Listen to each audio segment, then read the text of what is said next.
But last week I introduced to you the period of the Judges, which is what happens immediately with the death of Joshua. Joshua died and Israel sort of lost its ever-loving mind, as I would describe with my children. When one of the parents leaves, even though there's still one there, they just seem to go insane, right? And that's what happened with Israel. Joshua died and they went crazy. And I introduced to you this cycle that started and continues throughout the book of Judges and really continues throughout the rest of the Old Testament, where Israel will walk away from God. Israel will get a little big for its britches. It'll walk away from God and think it can handle things on its own. I don't have to listen to God. And then God will say, okay, you don't want to listen. I'm going to show you how dependent you are on me so that you will come back to me. And God will take his hand of protection off of Israel. Some other country will swoop in and overrun the nation of Israel or part of it and will oppress the people. The people will finally get tired of it. They will call out to God. God will hear them and be more merciful than they deserve. And God will raise up a judge who will come and force the pagan tribes out, and then will bring order to the chaos, keep Israel in line until they die, and shortly thereafter it starts over again. Israel loses its mind. So last week we talked about some of the early judges. We talked about, I'm drawing a blank on names here. I remember us talking about Deborah and Barak because of the story of Jael and Sisera, where she drove the tent spike through his head. That leads us, that was where we left off, and that leads us to Gideon in Judges chapter 1. I'm trying to remember what else we talked about. Isn't that terrible? Yes, thank you. Ehud. We talked about Ehud and King Eglon, where he assassinated King Eglon, and nobody found. He was left-handed. He was able to conceal his sword on his right side. Yes, thank you. And then gave you an overview of some of the lesser-known judges. And so that brings us to the time of Gideon in chapter 6. And it starts with Judges chapter 6, verse 1. It says, "Then the children of Israel did evil in the sight of the Lord."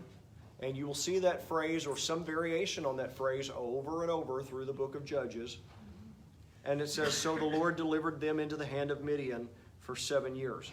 So this was during another period of backsliding in Israel after one of the judges was gone. Israel turned away from God. And so, there was an alliance of these pagan tribes that was led by the Midianites.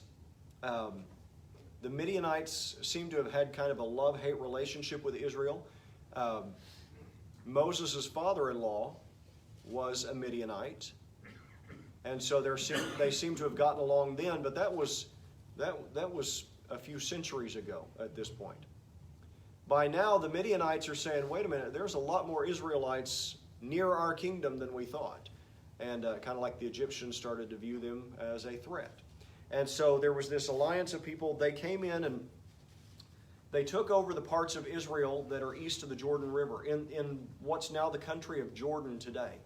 That was part of the land that God promised to Israel. And there were tribes over there, Ephraim and Manasseh, I believe, prominent among those tribes, were supposed to occupy the land on the eastern side of the Jordan, or what was called the Transjordan.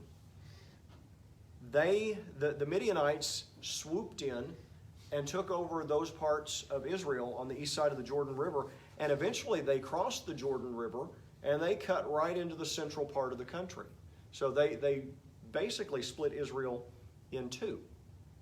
Now, the Midianites were oppressive. None of these, as I told you last week, none of these tribes were just out handing out free puppies and teaching Sunday school before they came into conflict with the Israelites. These were, I don't want to say they were barbarians, but their behavior was barbaric. All right? And so that was kind of the direction they were already inclined, and then they came in and dealt with Israel that same way. So they oppressed the people of Israel to the point that a lot of Israelites ran for cover and sought refuge up in the mountains and up in the caves. And so the Midianites and the Amalekites, who were their allies, and the Amalekites, we're going to hear their names over and over. They were not good people. They were the ones who attacked Israel while they were wandering in the wilderness. They came in and destroyed their crops. Now that's a special kind of evil right there that says, it's not enough for us to rule you. We want to make sure we starve you also, just to show you who's boss. So they destroyed their crops, not just one time, but Israel was subjected to this man-made famine for 7 years. So that tells me they were going in and messing with their crops and messing with their livelihood for 7 years. It says in Judges 6:6, so Israel was greatly impoverished because of the Midianites, and the children of Israel cried out to the Lord. So after 7 years of this, they'd had enough, and finally they cried out to God. I would think year one, maybe not even a full year into being hungry, you're crying out to God saying, rescue me, I'm sorry. First couple meals I miss, I'm probably crying out to God, asking for rescue. But some children are more stubborn than others, right? And so after 7 years, finally, they cried out to the Lord. And God heard their cries for deliverance. And he raised up a prophet who was to go to the Israelites who were oppressed by Midian. And this prophet said, God has heard you. God is paying attention. God is going to free you. Just wait for what God's going to do. That's a paraphrase. In the occupied territories, in the place where the Midianites, rescue didn't come from outside in the parts of Israel that were still free. Rescue came from the occupied territories. One of the Israelites who was being crushed under the heel of the Midianites. And the man we're looking at is a really unlikely commander and judge. Because he was not thinking, how can I raise an army and free my people? He was hiding and thinking, how am I going to feed my family? That was his big concern. There was a man named Gideon who was hiding in a wine vat. And the Bible says he was threshing wheat to feed his family. Now, what's interesting to me about this is the way I've heard it explained over the years is that when they would thresh wheat, evidently they would stand in kind of a high place or at least some sort of elevation, and they would thresh the wheat by throwing it in the air with a fork so that the wheat was heavy and would fall down and the chaff would blow away. And so ideally you would stand somewhere where you're going to get a breeze. He's hiding. He's down in a wine vat trying to accomplish this. And so I've heard it explained that this man was in hiding. He was not trying to be on the Midianites' radar at all. He was just trying to take care of his family. And an angel appeared to him telling him that God had chosen him to be a mighty warrior.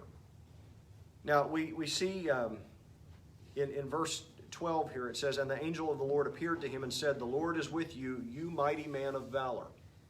And if you read Gideon's response to this, he doesn't say this, but there's an attitude behind it of, who, me? Because Gideon needs lots of reassurance to go and try to rescue his people. Gideon was skeptical. He was not a military commander. He was a scared farmer. And he could hardly believe that God had chosen him. But God, through this angel of the Lord, said, God is going to provide all the strength you need. God is going to take care of it. You just go where God tells you to go. And so Gideon said, I need some confirmation. And so Gideon prepared a sacrifice, and he put it on a large rock. And when God sent fire to the rock to consume the offering, Gideon was pretty convinced at that point that it was God's will. So God sent him out to do something. This is kind of a burn the ships moment. I'm trying to remember as I say that who it was. I want to say Cortez, one of the Spanish conquistadors who came and invaded Mexico, burned his ships when they landed. He and his men, he ordered his men to burn the ships that they arrived in because they were going to conquer or they were going to die. There was no just retreating and going back to Spain. And so God sends Gideon for a burn the ships kind of moment, something that he's going to do where there's going to be no turning back. See, Gideon's father was somebody who had gone along with the Midianites, who had gone along with their pagan religion. I don't know if he really believed in it or if he was just trying to get along with the Midianites, if he's a collaborationist here. But his father owned a shrine to a pagan idol. He owned a shrine to Baal and to Asherah, and he had an altar there. And so Gideon was sent by God to go and dismantle the shrine.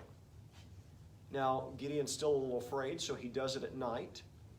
And he gets a group of men and says, why don't y'all come with me? But he at least does it. He's at least obedient. He goes and he tears down the shrine. He chops down the image of Baal. And sounds like he basically uses it as firewood. He rearranges the stones from this pagan altar and turns it into a shrine, into an altar to the God of Israel. And he's offering sacrifices on it. And when the townspeople wake up the next morning, they see this and they are enraged. I mean, we kind of get that. Imagine if you showed up Sunday morning for church and somebody has turned our building to rubble and kindling and they have used it to build an altar to some pagan deity. We'd be a little hot under the collar about that, right? Yeah. That's sort of how the townspeople feel. And they are ready to kill whoever did it. They find out it's Gideon. They are ready to kill him. His father, to his credit, has a little cooler head and tells the townspeople, settle down, settle down. Gideon tore down the altar to Baal. But if Baal wants to deal with Gideon about it, let Baal deal with Gideon about it. I don't know if he was under conviction that, okay, Baal's not real and I know this all along, or if he was just, I really don't understand his dad's motivation, but it certainly worked out well for Gideon, that he would say, let Baal deal with it. Now, did Baal deal with it? Madeline, did Baal deal with it? No. Why not? He's not real. You get candy tomorrow. Good, you're paying attention.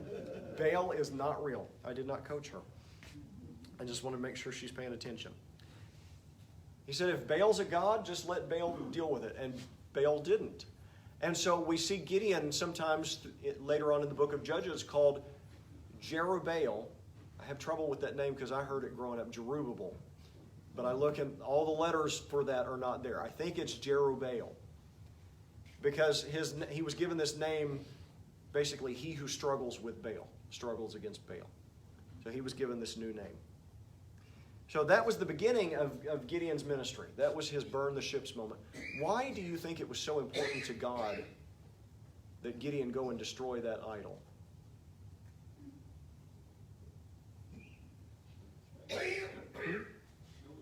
Show his faith. Absolutely. Yes, sir. Could it be also possible to help show the people that it wasn't this deity that did anything concerning conquest or whatever? Oh, that's a good point. Yeah, he basically showed Baal to be the paper tiger that he was. You know, that as his dad said, let Baal deal with it if Baal's a god, and Baal didn't deal with it, did he? So it basically showed Baal to be the fraud that he was. Do we have a tendency... I don't want to say it that way. Some of us do have a tendency to start out really on fire for what we think God's called us to do, and then have a tendency to get a little soft about it when we run up against opposition. And we tend to doubt ourselves a little bit. That may not describe everybody, but it describes me at times. And it's not that I necessarily doubt what God's called me to do, but I start to doubt, well, maybe I'm not the one that's supposed to do this, or maybe I'm wrong in the way I'm going about it. I tend to think that God wanted it to be impossible for Gideon to turn back. He had to take a public stand that he wasn't going to be able to come back from. That's my opinion. It doesn't spell that out in there, but But I like the example too of it proving Baal wasn't a threat. I hadn't thought about that, and of course it tested his faith, because to take a stand like that, he had to trust God to take care of him and provide the strength that he promised. Any other comments or questions on Gideon and the Baal statue or any of that? Yes, sir. I've noticed in my own life, like you said, sometimes God wants us to completely destroy something so that we don't go back to it. And because I know it's so easy to build back a statue once we destroy it sometimes, but to actually get rid of it down to its bare necessity. And even the thing concerning, like you were saying, sometimes in our life we try to say we're doing God's will, but then we get to that idea that maybe it's not what God planned. Yeah. So I think it's funny because it's a funny sense of humor, because I've had many conversations with people that tell me that they are an adamant worshiper of Satan or whatever like that. And I say this in a humorous way, but it's serious thing too, and it really is a good thing because God uses it. I say, what has that done for you? What has he done for you lately? And of course that gives them to think, and of course in this case, I'm pretty sure that Gideon, in his action, he says, and this idol here, what has he done for you lately? I mean, he's just occupying space, he's commanding cows or whatever like that, taking away from you rather than helping you. Right. So it's a kind of a wake-up call too. Yeah, that's true. Yes, sir. Although it's not really stated in here, I think that it also brought up those first two commandments to the people. Yeah. What are you doing? Right. Well, that's true. Yeah, it's easy to gloss over that fact. These are Israelites, and those are the first two commandments. I mean, those are the ones from which all the others flow. Have no other gods before me, and don't make graven images. And they had done both.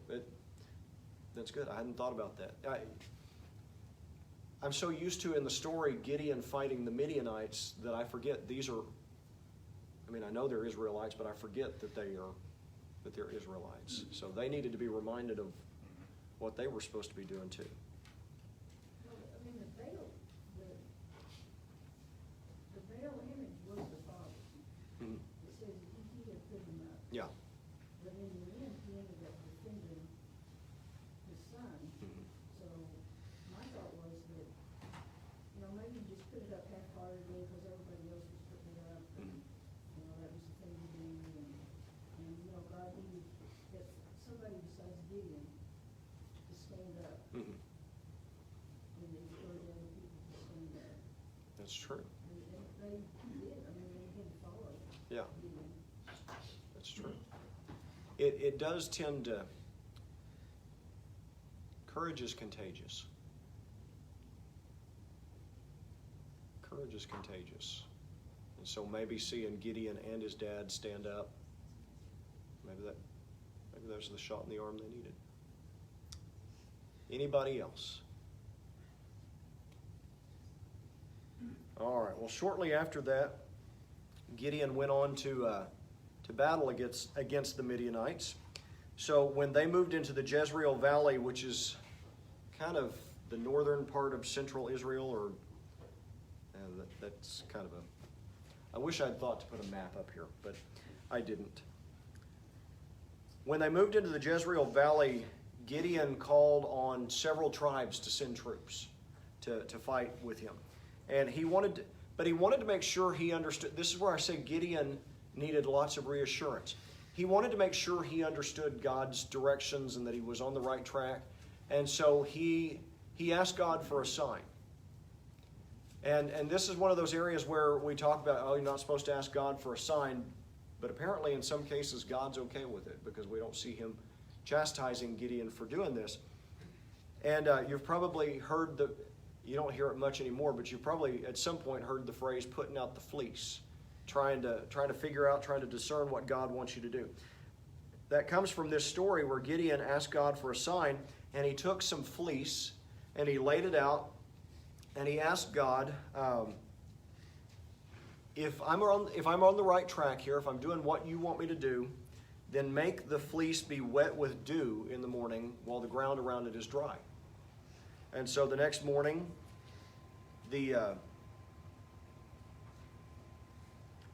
sorry, I thought I wrote this down wrong. The fleece was wet and the ground was dry. And so Gideon looked at that and thought, okay, I need to make sure that that's not just a coincidence. Do you ever do this with the Lord? It's easy to do. Gideon said, I thought to himself, I'm sure, I need to make sure this wasn't just a coincidence. And he prays to God, and he's so apologetic about it. He says, God, don't be angry with me. I just need to make sure. It's like when I say to my wife, dear, I promise I was listening, but I've already forgot. Can you I wasn't ignoring you, but can you please tell me? It's sort of that attitude. God, I promise I was paying attention, and I believe you, but I just want to make sure. He says, can you do the opposite? If I'm on the right track, can you make the fleece dry, have it be the only thing dry while everything else around on the ground is wet? And the next morning, God did that. And Gideon said, okay. And he set out to go to battle. He and his army of 32,000 men set off toward the Jezreel Valley. They came to a spring. They stopped there for a moment, and God told Gideon, your army is too strong. Well, that's kind of a nice problem to have, right? Your army is too strong. Also, you have too much money and you're too good looking, right? Yeah. Judges 7:2, the Lord said to Gideon, the people who are with you are too many for me to give the Midianites into their hands. He explains why, because this is an odd thing to say, your army is too big. He explains why that's so. They are too many for me to give the Midianites into their hands, lest Israel claim glory for itself against me, saying, my own hand has saved me. So God's point to Gideon was, if I send you to the Jezreel Valley with 32,000 men, and you win a victory, Israel's going to say, ooh, look at us. Look how strong we are. And that's exactly what God didn't want to happen, because Israel, with their 32,000 men, could not defeat the Midianites unless God gave them victory, because God had allowed the Midianites to be in control in the first place. So he didn't want Israel to be confused about who gave them victory. He also didn't want the pagan nations around them to be confused and think it was just the strength of the Israelites. So he said, you need a much smaller army. And so God told Gideon to send home anybody in the army who was afraid. So Gideon gave the order. Anybody who's afraid, step forward and you can go home. Rick, you were a drill instructor, right? If you had given that order, would your men have thought it was a trick? He may have. They would have taken off. They would have taken off. Like, step forward if you're afraid, and you can go home. Okay, now you're getting sent to the front, right? 10,000 men. No, I'm sorry. 22,000 men stepped forward and said, I'm afraid. He said, okay, go home. Now, Gideon clearly trusted God, but I wouldn't be surprised if in the back of his mind he's thinking, really, God, I just sent more than half my troops home. He's left with 10,000 men.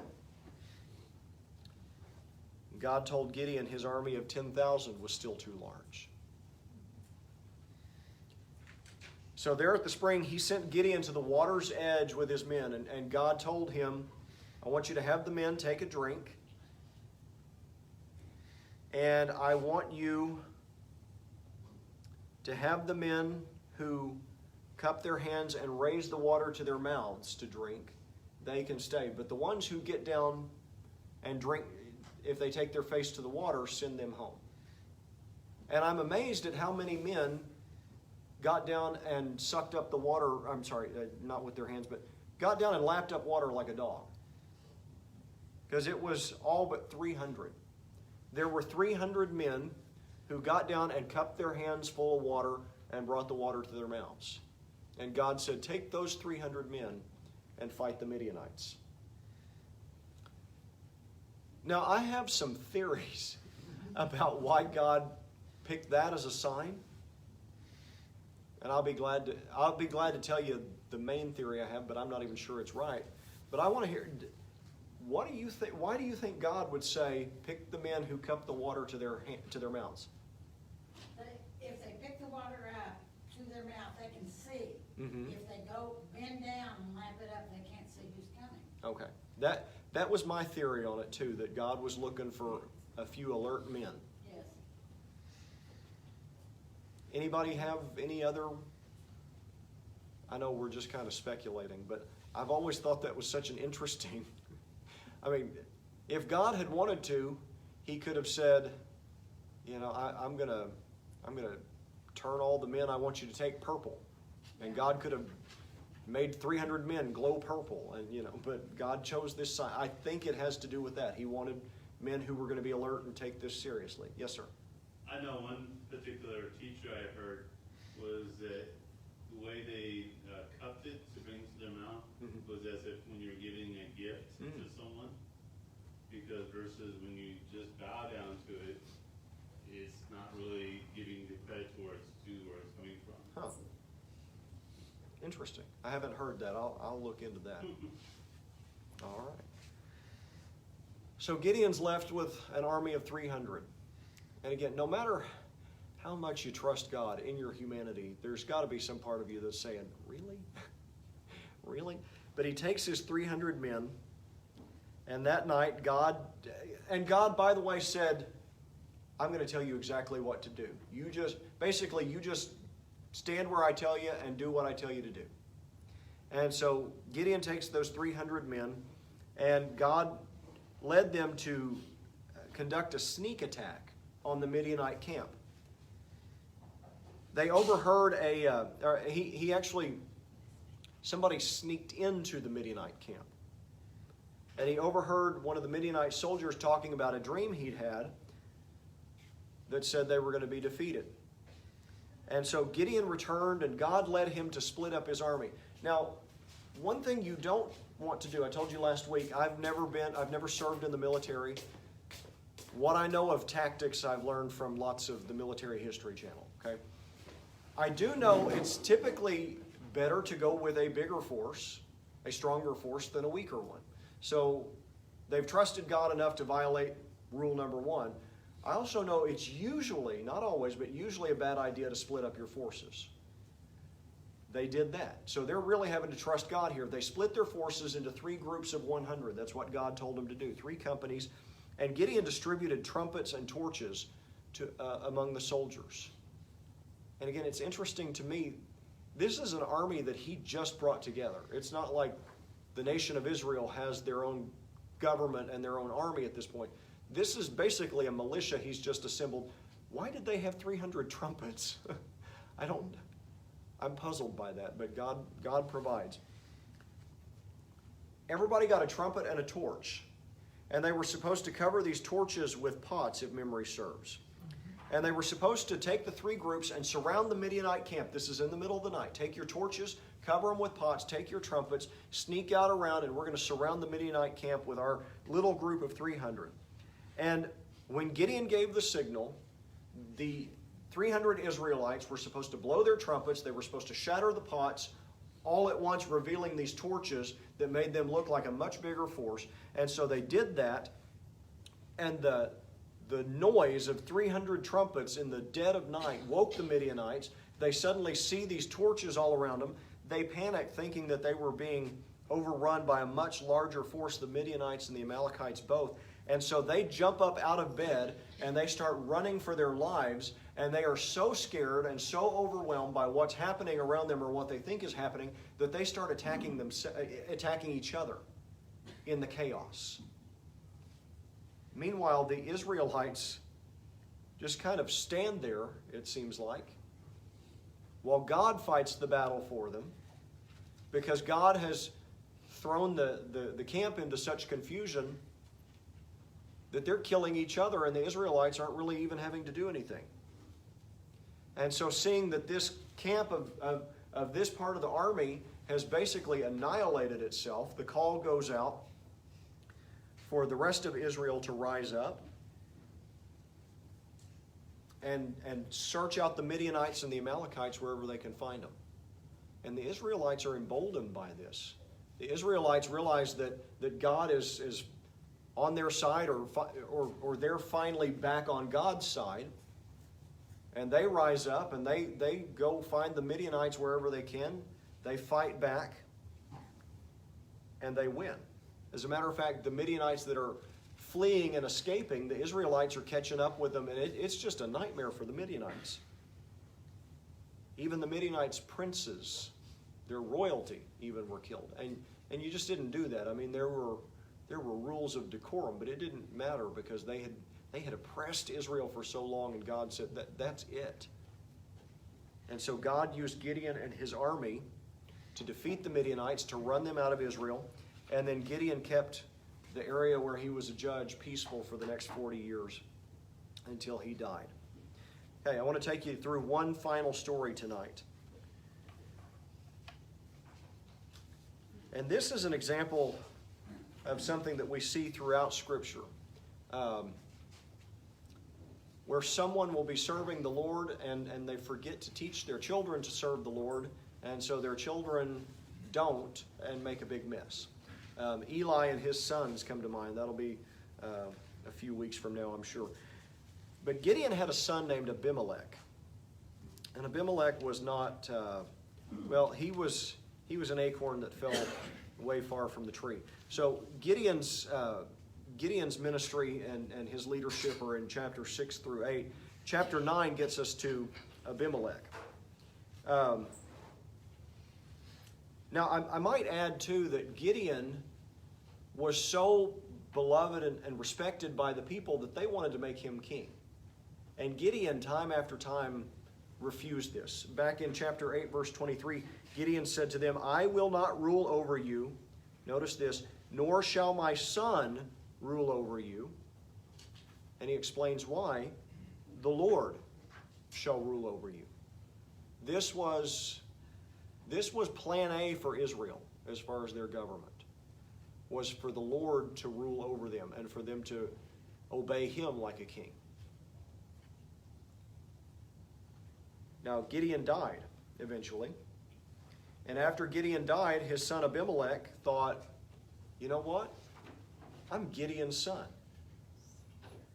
Have you ever heard that? Don't you know who my father is? That was Abimelech's attitude.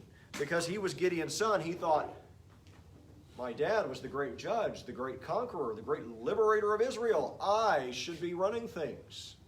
After all, don't you know who my father is? Now, all of Gideon's sons held positions of influence. Nobody was king, but they were all influential. He had a lot of sons.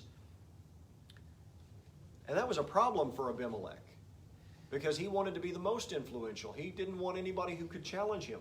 So Abimelech went and plotted, and in order to consolidate his power,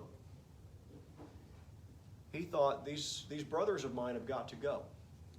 And so, or these half-brothers of mine have got to go. And so Abimelech went to his mother's family and said, look at how all my half-brothers, how they rule Israel. Would you rather have one ruler or a lot of rulers? I don't know, I feel like that's a loaded question. Would you rather have one person telling you what to do or a bunch? Well, we'd probably rather have one, but a lot of times that one has more power than 40, But they said, oh, that sounds good. Let's just have one guy telling us what to do. And he said, I can be it. And so he talked them into it. They agreed, no, you shouldn't have to share power with all your half-brothers.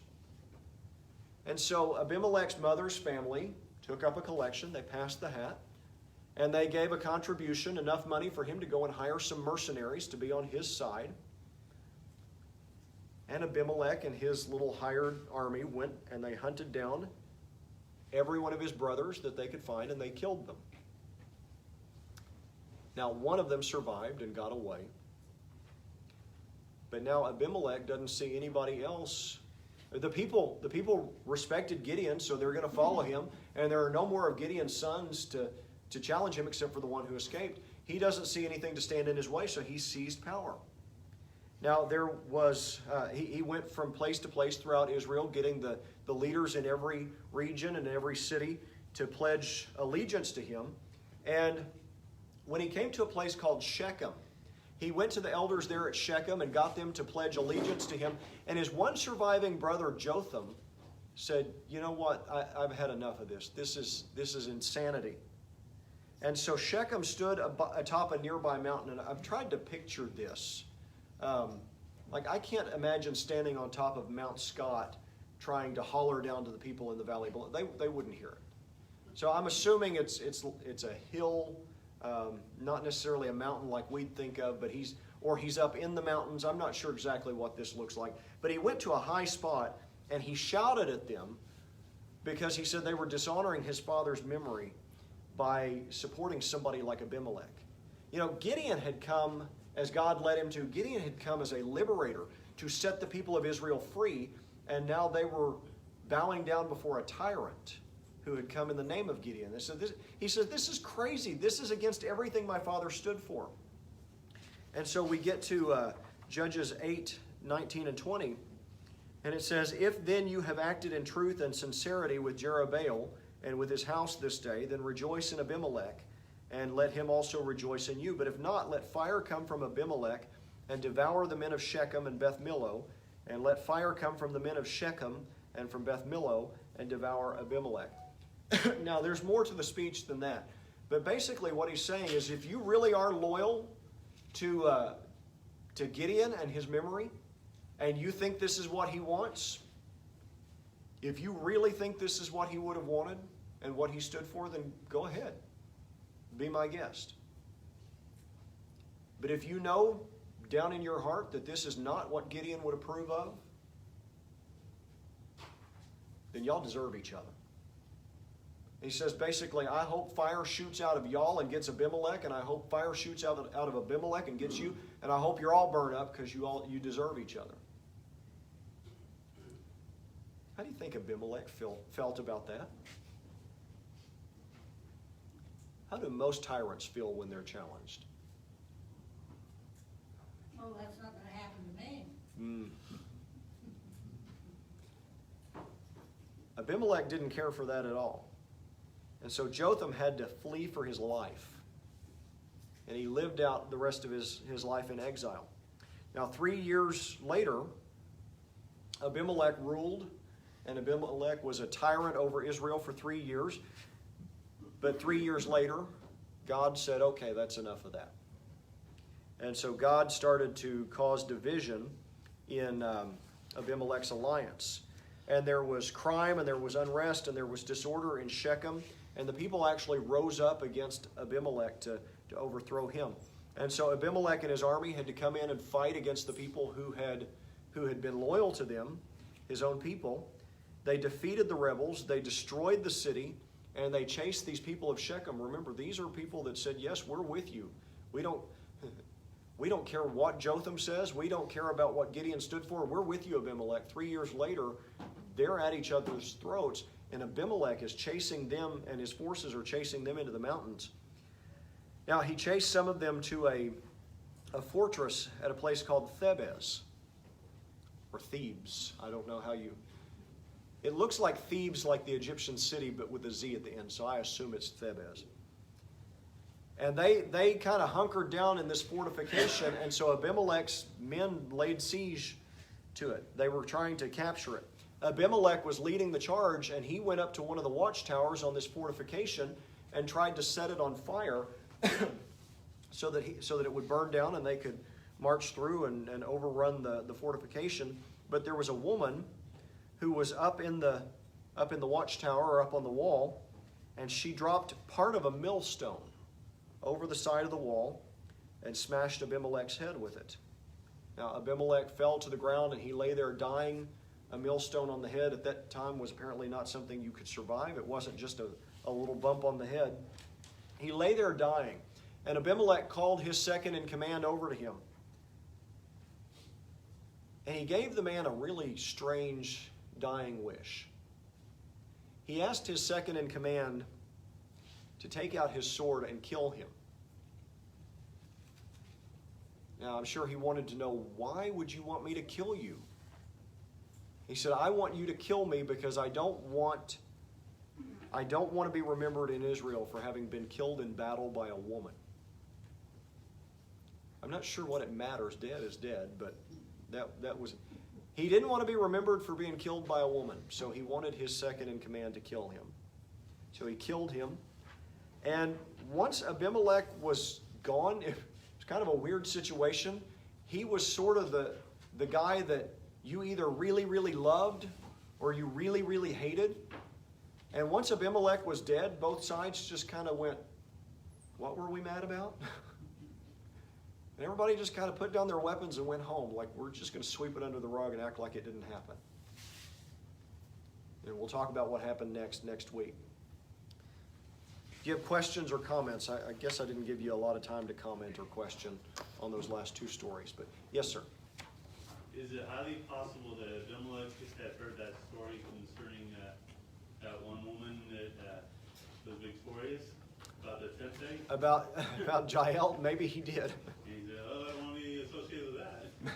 Maybe he did, and I'm not sure which sounds worse, the millstone. You know what? I think the millstone's worse than the tent peg because Sisera probably didn't linger too long after the tent peg. Yeah, he might have heard that story. I'm sure he did.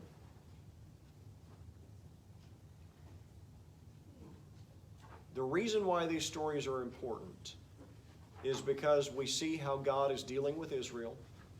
This sort of sets the stage for God to reluctantly give Israel a king later on. We'll get to that eventually.